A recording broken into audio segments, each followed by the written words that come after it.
അങ്ങോട്ടും പേരുമലയിലും ഇപ്പോൾ പൊതുദർശനം നടക്കുകയാണ്. സംസ്കാര ചടങ്ങുകളിലേക്ക് കടക്കുകയാണ്. തിരുവനന്തപുരത്ത് കൊല്ലപ്പെട്ട 4 പേരുടെ ഖബറടക്കമാണ് താഴെപ്പാങ്ങോട് ജുമാ മസ്ജിദിൽ നടക്കാൻ പോകുന്ന സമയത്തെ മദ്രസയിൽ പൊതുദർശനത്തിന് വെച്ച ശേഷമാണ് സംസ്കാര ചടങ്ങിലേക്ക് കടക്കുന്നത്.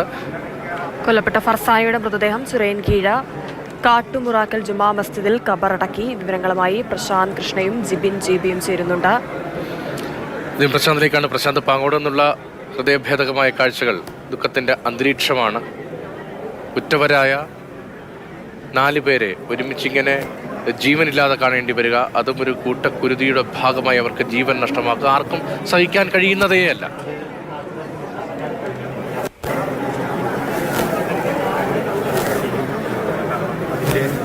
ഈ അഫാൻ ജനിച്ചു വളർന്ന അഫാൻ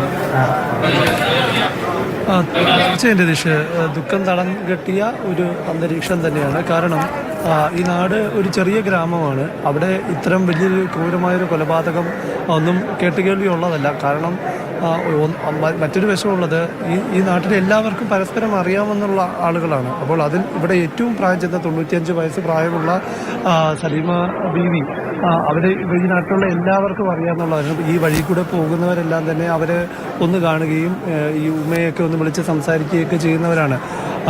ആ ഉമ്മയാണ് ഒരു ദിവസം രാവിലെ സ്വന്തം പേരക്കുട്ടിയുടെ കൈകൊണ്ട് തന്നെ കൊല്ലപ്പെട്ടു എന്ന വാർത്ത അറിയുന്നത്. ഇത് കൂടാതെ അവരുടെ മകനും മകൻ്റെ ഭാര്യയും അവരേറ്റവും ഇഷ്ടപ്പെട്ട പേരക്കുട്ടി തന്നെയാണ് മറ്റൊരു പേരക്കുട്ടി, അവൻ്റെ അനുജനെ ഇതുപോലെ കൊലപ്പെടുത്തിയിരിക്കുന്നത്, ദുഷ്കരണം കൊലപ്പെടുത്തിയിരിക്കുന്നത്.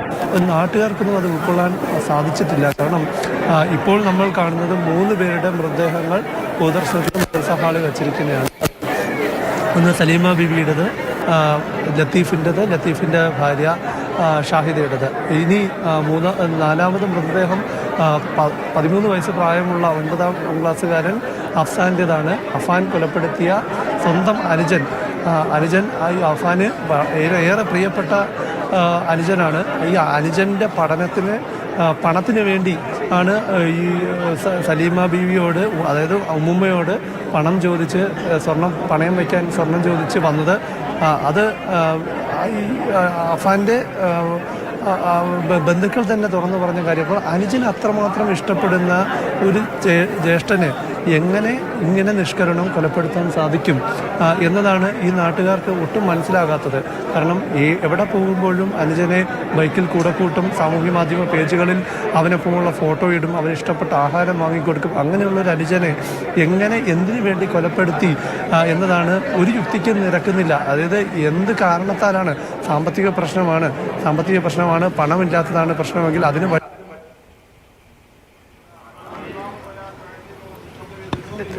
തീർച്ചയായും പ്രശാന്തി സൂചിപ്പിച്ച കാര്യങ്ങൾ തന്നെയാണ് അതിൽ ഏറ്റവും ഞെട്ടിക്കുന്നതായി കൊലപാതക പരമ്പരയിൽ ഏറ്റവും ഞെട്ടിപ്പിക്കുന്ന കാര്യങ്ങളും.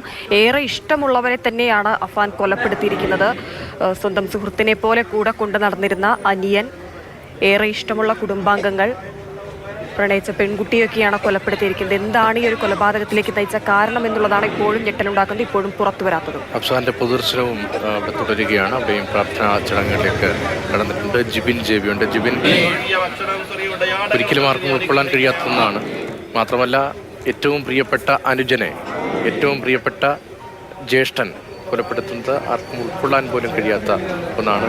നിങ്ങളെ അരുംകൊല ചെയ്യുന്ന മാനസികസ്ഥിതിയിലേക്ക് അയാൾ എങ്ങനെ എത്തി എന്നതിലൊക്കെ ഇനിയും കൂടുതൽ വ്യക്തത ഉണ്ടാകേണ്ടതുണ്ട്. ഇപ്പോഴത്തെ ഒരു അന്തരീക്ഷം എങ്ങനെയാണ് പേരുമലയിൽ? രതീഷ്, ഈ അഫ്സാൻ എന്ന 13 വയസ്സുകാരൻ പേരുമല എന്ന ഗ്രാമവുമായിട്ടുള്ള ആ ഒരു ബന്ധം ഏറ്റവും ഒടുവിൽ അതിൻ്റെ അവസാന നിമിഷത്തിലേക്ക് എത്തിയിരിക്കുകയാണ്. ഇനി ഈ ഒരു നാട്ടിലേക്ക് അഫ്സാന് മടങ്ങി വരാൻ സാധിക്കില്ല. ഇവിടെ ഈ പൊതുദർശന ചടങ്ങുകളൊക്കെ തന്നെ അതിൻ്റെ ആ ഒരു സമാപ്തിയിലേക്ക് എത്തിയിരിക്കുകയാണ്. അല്പസമയം തന്നെ ഈ മതപരമായിട്ടുള്ള ചടങ്ങുകൾ കൂടി പൂർത്തിയായാൽ ഉടൻ തന്നെ ഇവിടെ നേരത്തെ കൂട്ടി തയ്യാറാക്കിയിരിക്കുന്ന ആംബുലൻസിൽ ഈ മൃതദേഹം പാങ്ങോടേക്ക് കൊണ്ട് അവിടെ ജുമാ മസ്ജിദിൽ ഖബറടക്കത്തിനുള്ള ഒരുക്കങ്ങൾ അവിടെയാണുള്ളത്. അങ്ങോട്ടേക്കാണ് ഈ അഫ്സാൻ്റെ വാപ്പയുടെയും ആദാവും അതുപോലെ തന്നെ വാപ്പയുടെ സഹോദരനും ഭാര്യയും ഒക്കെ അവരുടെ മൃതശരീരങ്ങൾ ഇപ്പോൾ അവിടെയാണുള്ളത്. അങ്ങോട്ടേക്കായിരിക്കും ഈ മതപരമായ ചടങ്ങുകൾ കൂടി പൂർത്തിയാക്കിയതിനു ശേഷം അഫ്സാൻ്റെ മൃതദേഹം കൊണ്ടുപോയി.